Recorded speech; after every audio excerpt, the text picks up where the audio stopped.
السلام علیکم ورحمۃ اللہ وبرکاتہ. الحمد للہ رب العالمین والصلاة والسلام علی رسولہ الامین وعلی آلہ وصحبہ اجمعین. اما بعد. اعوذ باللہ من الشیطان الرجیم. بسم اللہ الرحمن الرحیم. قتل الانسان ما اکفرہ من ای شیء خلقہ من نطفہ خلقہ فقدرہ. محترم بزرگوں، نوجوان بھائیوں، گزشتہ درس میں آپ کے سامنے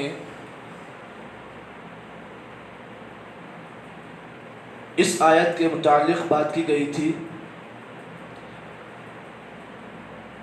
جس میں اللہ تعالیٰ نے یہ بات بیان کی کہ انسان ہلاک ہو جائے کہ وہ کیسے اپنے رب کی ناشکر گزاری کرتا ہے.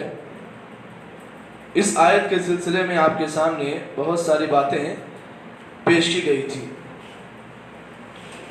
آج جو آیتیں میں نے آپ کے سامنے پیش کی، بقیہ دو آیتیں، آیت نمبر 17 اور 18، اللہ تعالیٰ نے ان دونوں آیتوں میں ان لوگوں کی مذمت بیان کرتے ہوئے جو لوگ مرنے کے بعد دوبارہ اٹھائے جانے پر جو لوگ ایمان نہیں رکھتے، اللہ تعالیٰ نے ان کی اور مذمت بیان کرتے ہوئے فرمایا من ای شیء خلقہ. جو لوگ یہ کہتے ہیں کہ اللہ تعالیٰ مرنے کے بعد دوبارہ نہیں اٹھاتا، جو لوگ اس بات کو مانتے ہیں، ان سے آپ یہ سوال کرو کہ من ای شیء خلقہ، کہ ان کے رب نے انہیں کیسے پیدا کیا، ان کی پیدائش کیسے ہوئی، سسٹم کیا تھا پیدائش کا ان کے. من نطفہ، اللہ فرماتے ہیں ہم نے انسان کو ایک نطفے سے پیدا کیا، ایک قطرہ، ایک ڈراپ نطفہ.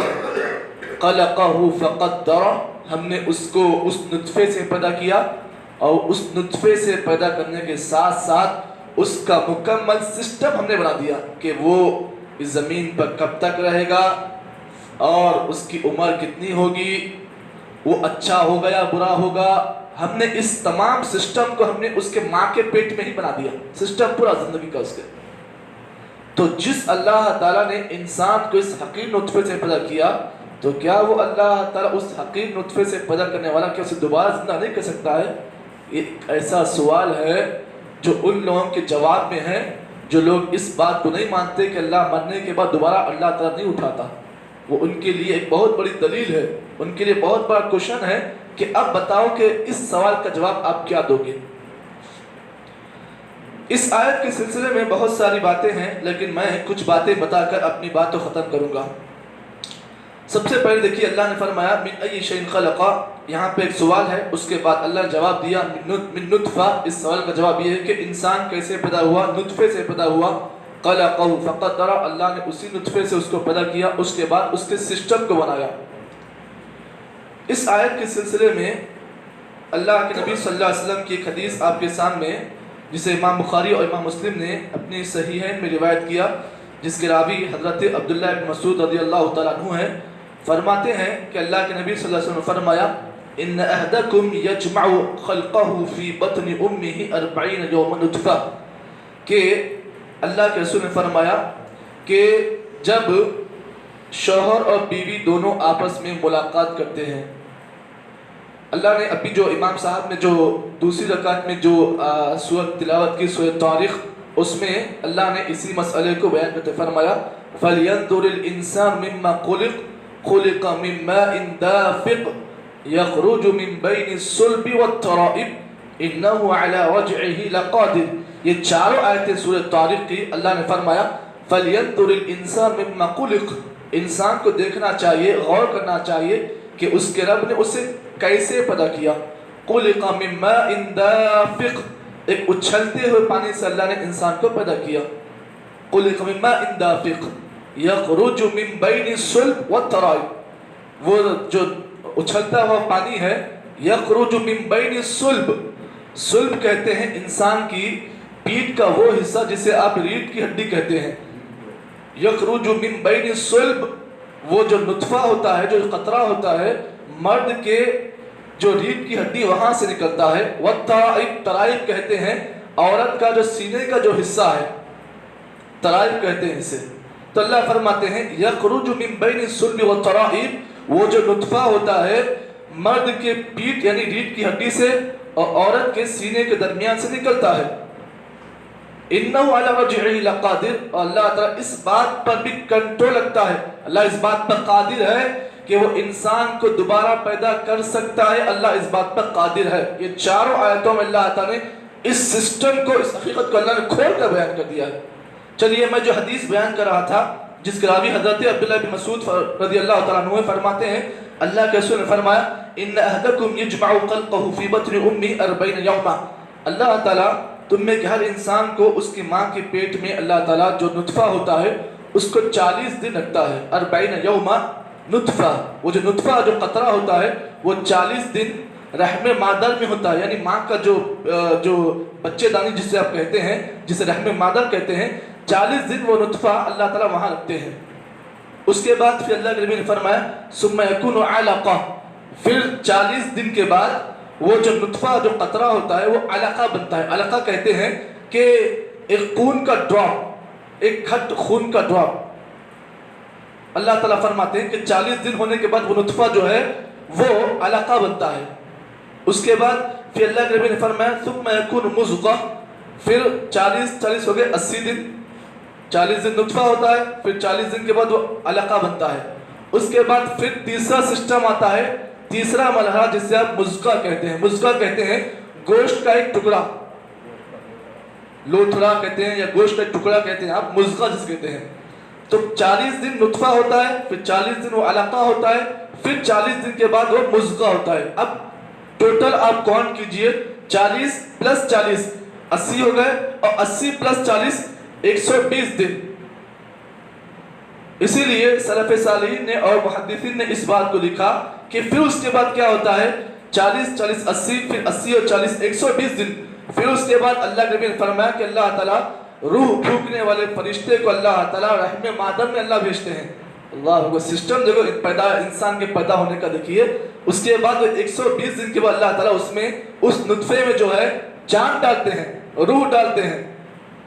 چلیے اسی لیے شیخ صالح عثیمین رحمہ اللہ عباس محدثین نے اس بات کو لکھا ہے کہ 120 دن کے بعد 120 دن کے بعد جب اس میں روح ڈال جاتی ہے, اگر اس درمیان میں اگر بچہ ماں کے پیٹ میں مرتا ہے, جی ہاں پیدا ہوتے وقت اس کی موت جو ہے بچہ مر کے نکلتا ہے یا پھر زندہ ہو کے نکلتا ہے تو اچھی بات ہے. اگر مر جاتا ہے اگر 120 دن کے بعد تو پھر اس بچے کی کیا ہے جنازے کی نماز پڑھی جائے گی, اسے کفن بھی دیا جائے گا اور اسے غسل بھی دیا جائے گا 120 دن کے بعد. اگر 120 دن سے پہلے کوئی بچہ اگر مر گیا ماں کے پیٹ میں تو نہ اس پر نماز ہے, نہ اس پر کفن ہے, نہ اس پر دفن ہے, بلکہ آپ اسے ایسے ہی لے جائیں گے اور دفن کر دیں گے. پھر اس کے بعد اللہ کے نبی نے فرمایا وَيُؤْمَرْ بِأَرْبَعِ كَلِمَاتٍ, 120 دن کے بعد فرشتہ جب اس میں روح ڈالتا ہے, جان ڈالتا ہے, تو اللہ تعالیٰ جو ہے اس کی یہاں سے کتاب شروع کرتے ہیں. 4 چیزیں اللہ تعالیٰ اس کتاب میں لکھتے ہیں. اس کی جہاں سے ڈائری شروع ہوتی ہے اس ڈائری میں 4 باتیں لکھی جاتی ہیں. وہ 4 باتیں کون سی ہیں؟ اللہ کے نبی فرمایا یکتب رزقہ, اس کا رزق لکھا جاتا ہے کہ اس کا رزق کتنا ہوگا, کتنا رزق اسے ملے گا. یہاں سے سسٹم شروع ہو رہا ہے. سب سے پہلے اس کا رزق لکھا جاتا ہے. اس کے بعد پھر اللہ کے نبی نے فرمایا وہ اجلا, اس کے بعد پھر اس کا وقت لکھاتا ہے. اجل سے کہتے ہیں اس کی عمر, اس کا اجل, اس کا وقت لکھاتا ہے. تیسری چیز پھر اللہ کے نبی نے فرمایا وہ عملو, اس کا عمل لکھا جاتا ہے. اس کے بعد چوتھی چیز وہ شقی و سعید, کیا یہ بچہ پیدا ہونے کے بعد نیک ہوگا یا برا ہوگا. یہ 4 باتیں اس کی اس بک میں نوٹ ہو جاتی ہیں. پھر اس کے بعد اللہ نے فرمایا فوالذی لا الہ الا غیرہ, قسم اس ذات کی جس کے سوا کوئی معبود حقیقی نہیں. ان احدکم لیعمل بعمل اہل الجنہ, کبھی کبھار کیا ہوتا ہے انسان اچانک جنت کے اعمال کرنے لگتا ہے, جنتی عمل کرنے لگتا ہے. اس کے بعد پھر اللہ نے فرمایا حتی یکون ما بینہ وبینہ الا ذراع, جنت کا عمل کرتا ہے, اچانک کیا ہوتا ہے جنت اور اس کے درمیان 1 انچ کا فاصلہ ہوتا ہے. اس حدیث پہ غور کیجئے, انسان اچانک کیا ہے جنت کا عمل کرنے لگتا ہے, جنت میں جانے کے لیے اسے 1 انچ کا فاصلہ ہوتا ہے. فیسبق علی الکتاب, کتاب کا فیصلہ اس پر غالب آ جاتا ہے. اس کے بعد کہتا ہے فَيَعْمَلُ عَمَلَ أَهْلِ النَّارِ، وہ جہنم کے عمل کرنا شروع کرتا ہے. اس کی ایک مثال اللہ کے نبی صلی اللہ علیہ وسلم کے ایک وہ واقعہ جس کو آپ جانتے ہیں. جنگ ہو رہی تھی، ایک آدمی جنگ میں شجاعت کا اچھا مظاہرہ کر رہا تھا، بہت اچھا جنگ کا تلوار بہت چلا رہا تھا. اللہ کے نبی نے صحابہ سے کہا کہ یہ آدمی جہنمی ہے. صحابہ نے کہا رہے جہاد کے میدان میں اتنی جنگ کر رہا ہے، اتنا تلوار چلا رہا ہے، لوگوں کو سب مار رہا ہے، اللہ کے نبی نے جہنمی کیوں کہا؟ صحابہ پریشان ہو گئے. صحابہ اب انتظار میں ہیں، آخر اللہ کے نبی جہنمی کہا تو کچھ وجہ سے کہا ہوگا. اچانک کیا ہوا، وہ آدمی کو صحابہ نے دیکھا کہ وہ آدمی جو ہے تلوار کی جو نوک ہوتی ہے اس پر اپنے سینے کو رکھ کر وہ آدمی وہیں پر مر گیا. جنتی عمل کر رہا تھا، اچھا جہاد کر رہا تھا، کامیاب جہاد کر رہا تھا. اچانک کیا ہوا، اس نے کیا کیا، جذبے میں آ کر تلوار کو رکھا اور اس کے بعد تلوار کی نوک پر اپنے سینے کو رکھ کر وہیں پر جان دے دی. اب بتائیے کیا وہ آدمی جنتی ہے جہنمی ہے؟ کیونکہ اس نے خودکشی کی. فیس بک والی کتاب کا فیصلہ اس پر غالب ہو گیا. اس لیے اللہ کے نبی نے کہا آدمی کبھی کبھار ایسا عمل کر لیتا ہے جس کی وجہ سے جو ہے تقدیر اس پر غالب آ جاتی ہے، تو پھر آدمی آہستہ آہستہ جو ہے جنتی عمل کرنے کے بجائے جہنم کا عمل کرنے لگتا ہے. اسی لیے اللہ کے رسول صلی اللہ علیہ وسلم نے ہمیں ایک دعا سکھائی ہے. وہ دعا کیا ہے؟ ہمیشہ آپ کا یہ معاملہ تھا کہ آپ ہر نماز کے بعد اللہ سے دعا کرتے تھے. کون سی دعا؟ یا مقلب القلوب ثبت قلبی علی دینک، وفی روایت یا مقلب القلوب ثبت قلبی علی طاعتک، اے دلوں کو پھیرنے والے میرے دل کو تیرے دین پر قائم رکھ دے، تیرے دین پر مضبوط جمع دے، تیری اطاعت پر مضبوط جمع دے. اللہ کے نبی کے بارے میں صحابہ نے کہا اللہ کے رسول آپ یہ دعا کیوں بار بار پڑھتے ہیں؟ حالانکہ ہم آپ سے یہ دعا بار بار سنتے ہیں، یہ دعا پڑھنے کا مقصد کیا ہے؟ اللہ کے رسول نے کہا ان القلب بین اصبعین من اصابع الرحمن، ہر انسان کا دل جو ہے نا اللہ کے 2 انگلیوں کے بیچ میں ہوتا ہے. ہر انسان کا دل اللہ کے 2 انگلیوں کے بیچ میں ہوتا ہے. یقلبها کیف یشاء، اللہ جدھر چاہے اسے پھیر دیتا ہے. تو معلوم یہ ہوا کوئی بھی انسان اپنے آپ کو جنت کی سرٹیفکیٹ اپنے آپ کو دے نہیں سکتا ہے. کیوں؟ اس لیے کہ ہر انسان کا دل جو ہے اللہ کی 2 انگلیوں کے بیچ میں، اللہ جہاں چاہے پھیر سکتا ہے. اسی لیے انسان کے ایمان کی بہتری کے لیے یہ دعا صحیح ہے اور یہ دعا اچھی ہے. اسی لیے ہمیشہ اس دعا کو آپ پڑھتے رہیں، یا مقلب القلوب ثبت قلبی علی دینک. بس یہی اتنی باتیں میں اس درس سے بتانا چاہتا. اس آیت میں اور بھی بہت سارے نکات ہیں، لیکن میں نے مناسب سمجھا کہ مختصر وقت میں آپ کے سامنے اس نقطے کو بیان کروں. انشاءاللہ اللہ نے چاہا تو پھر آئندہ کل کے درس میں بھی اس پر اور گفتگو کی جائے گی. اللہ سے بس دعا کرتا ہوں کہ اللہ تعالیٰ مجھ کو اور آپ کو جتنی باتیں بتائی گئی ہیں اللہ تعالیٰ ہم تمام کو ان باتوں کے مطابق عمل کرنے کی توفیق عطا کرے. سبحان اللہ بحمدہ، سبحانک اللہم بحمدک، نشہد ان لا الہ الا انت، نستغفرک ونتوب الیک.